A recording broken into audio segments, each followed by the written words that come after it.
Now, say my name. John C. You're goddamn right.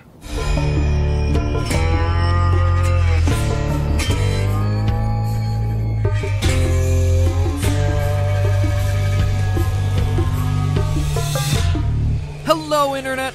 Welcome to Film Theory, a daily part of your balanced breakfast. Where's breakfast? So go ahead, pour yourself some cereal and double check your stevia for ricin', cause today, we're forever changing the way you look at the final scene of one of the greatest television shows of all time. As such, consider this your spoiler alert. Now, Breaking Bad is one of my favorite television shows, one that truly pushed storytelling on TV. Main character Walter White's transformation from a Mr. Rogers-esque chemistry teacher to a meth kingpin of Scarface-level proportions is perhaps the most memorable character arc in television history. And what other televised drama can attest to starting so many memes? From I am the one who knocks. To my personal pick. Yes, science! The characters, the acting, the pacing, the artistic camera shots, everything about this show was perfect. Well, except for one thing. The ending. Admittedly, ending such an incredible show was an impossible task. There was no way it could satisfy everyone. I mean, Walter White was a character you either loved to hate, hated to love, loved to love, or hated to hate. There was no middle ground with this guy. And after 6, or I guess 5.5, mind-blowing seasons, Breaking Bad ended with what a lot of people thought was a cop-out.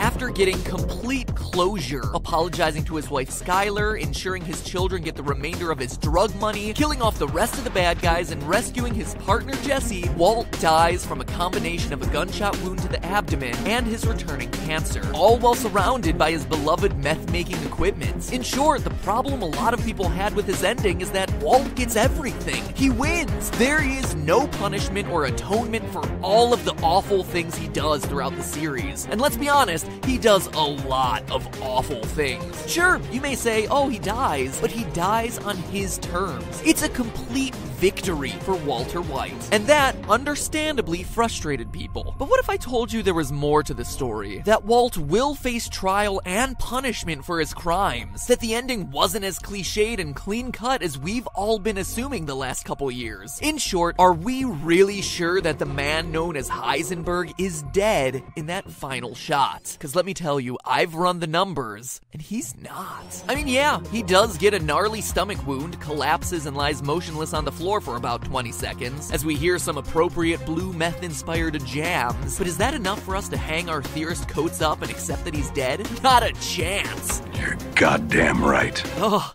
Gets me every time. Okay, so what am I talking about? Well, according to the University of Maryland Medical Center, the 3 most important factors for determining a person's odds of surviving a gunshot wound are 1. The location of the injury, 2. The amount of blood lost, and 3. How quickly the victim is transported to a hospital. So, let's take them point by point. But before we dive into the location of the injury, we first need to discern the nature of the injury itself. And I know what you're thinking. It's a bullet in his stomach, right? Well, not exactly. Let's recap the final showdown. Walt comes to the neo-Nazi compound with an automated remote-controlled turret built into his trunk. He tackles Jesse to the ground, clicks the button, the trunk pops open, and a barrage of bullets kills almost all the neo-Nazis inside. But what we're most interested in is near the end of the attack, when Walt gets hit by something. I mean, it's kind of hard to tell, honestly. All we really do is see him grunt. Now, we know from the opener of Season 5, Episode 1, that Walt purchased an M60 machine gun with 7.62mm NATO rounds. It's pretty heavy-duty machinery, as evidenced by the fact that it blasted through the side of the trunk and the wall of the neo-Nazi rec room like it was nothing. But let's look at the setup here. It's highly unlikely that Walt was actually hit by one of these bullets. First, Walt is too low to the ground. Walter's hoopty of death is a 5th-generation Cadillac DeVille, which according to the manufacturer stands exactly 56.7 inches tall, or about 1.4 meters. If we take this photo of Walt standing outside the car and apply some basic algebra algebra and pixel counting, we can conclude that the trunk is 40.5 inches off the ground, or slightly over 1 meter. The M60 shoots slightly lower than the exact height of the trunk, so let's just say it's an even 39 inches, about 1 meter, just to be safe. Considering that the average width of a human being is about 9.5 inches or 24 centimeters, even if Walt and Jesse were planking on top of each other, toe to toe, forehead to forehead, they would still be far lower than the line of fire. I mean, you can even see the difference from the bullet holes in the wall compared to their relative position on the ground. So obviously it's not a direct bullet hit, maybe it's a ricochet. Seems like a solid possibility, except for one thing. According to my research, it seems that higher powered bullets like a 7.62mm NATO round tend not to ricochet. They usually either crush into the object they hit or break apart. Ricochets are much more common with low caliber ammo, such as a 22 or 177. The most likely culprit for injuring Walt then is either shrapnel or a broken piece of a bullet entering from Walter's side. Why the side? Well, because throughout the ensuing scenes, we get a pretty good glimpse at the front and back of Walt's jacket, and there simply aren't any holes, so the right side is the only option. Okay, so we have a piece of shrapnel entering Walt's love handle. Knowing this, let's look at our medical criteria. Number 1, the location of the wound.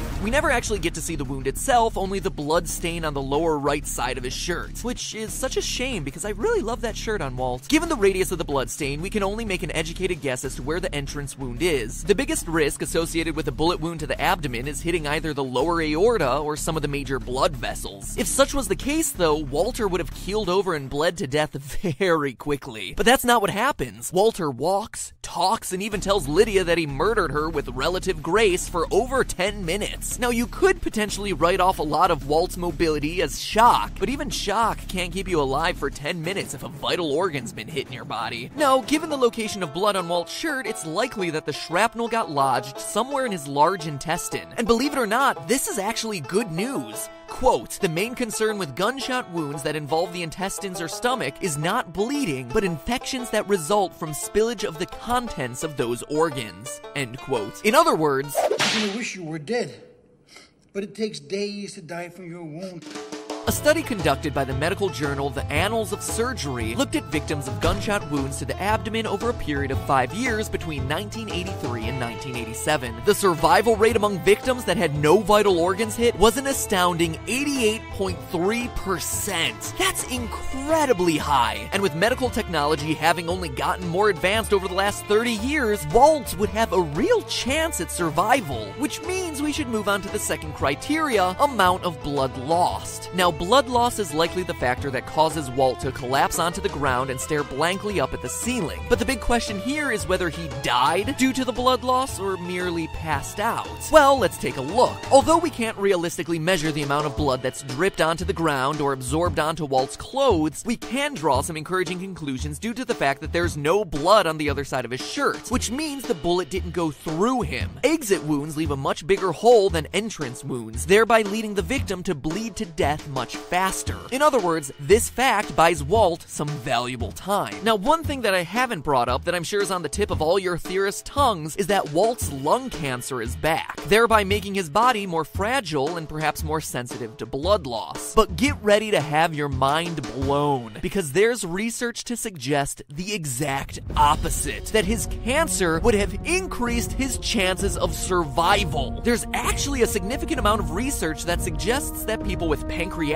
cancer, multiple myeloma, and most importantly for our purposes, lung cancer, are all more likely to form blood clots. According to Dr. Gene Connors at the Dana-Farber Cancer Institute, for reasons not quite known, the normal human body will keep a balance between pro-clotting and anti-clotting activity. Apparently, cancer skews that balance in terms of pro-clotting, increasing inflammation and compression of blood vessels, creating more coagulation and actually lessening internal bleeding. Long story short, there's actually a high probability that Walt's cancer is limiting the amount of blood he's losing in these crucial minutes. So we have not a full bullet, but a smaller piece of shrapnel entering Walt's body in an area with non-essential organs, Walt's slow tour about the compound showing that the injury's not really that critical, and a situation in which blood loss is slowed via only an entry wound, it being in the intestine, and Walt having cancer. That brings us to the final criteria of determining the likelihood of survival, speed at which the victim gets medical attention. If Walt were alone somewhere in the New Mexico desert, this would be an open and shut case. He would have bled out and died. But the final shot shows us a unit of police officers descending on him almost immediately after he collapses. Are they DEA? Albuquerque PD? If we zoom in on the arm patch, the shape and color definitely indicate that it's Albuquerque PD. According to code 02-11 of the Albuquerque Police Department Procedural Orders Manual, quote, "Department policy is to ensure that medical care is provided to arrested persons, intoxicated persons, when such care is needed, based on approved medical and legal procedures." So not only are the police obligated to give Walt medical attention, but let's not forget that the Walter White case is a national story. They want Walt to see trial. They want Walt to live so that he can confess to all the unsolved murders he's been involved with. It is in their best interest to keep him alive so that these cases can be concluded. Add to that the fact that it's reasonable to assume that there's a standard issue trauma kit in at least one of those cop cars, and most every police officer is trained to dress a gunshot wound, so Walt's bleeding would have been significantly reduced as soon as a minute after he collapsed. And if you're looking at this from a timeline standpoint, he literally just collapsed. We even see the police cars rushing past seconds before he falls to the ground. And here's a big piece of evidence for you. Why are the cops even there? Who called them? The pile of dead neo-Nazis certainly didn't. Walt and Jesse didn't do it. The most likely case is that someone nearby heard the M60 gunshots and called the cops. What that tells us is that although we're never given a real location for Jack's neo-Nazi day camp, it means we're close to civilization. Based on the length of that last scene, it took 10 minutes for the cops to arrive at the location. That also means that there's likely a hospital in that vicinity. So looking at all the pieces of evidence, considering the wound didn't hit any vital organs, was a smaller piece of shrapnel, didn't leave an exit wound, that clotting was increased due to cancer, and that help was on the scene immediately after his collapse, and Walt got medical attention somewhere in the realm of 20 minutes from the time he was shot, there's a high probability that Walt survives this last scene of Breaking Bad. But you don't have to believe me or all the research I did, just trust the creators of the show. If you look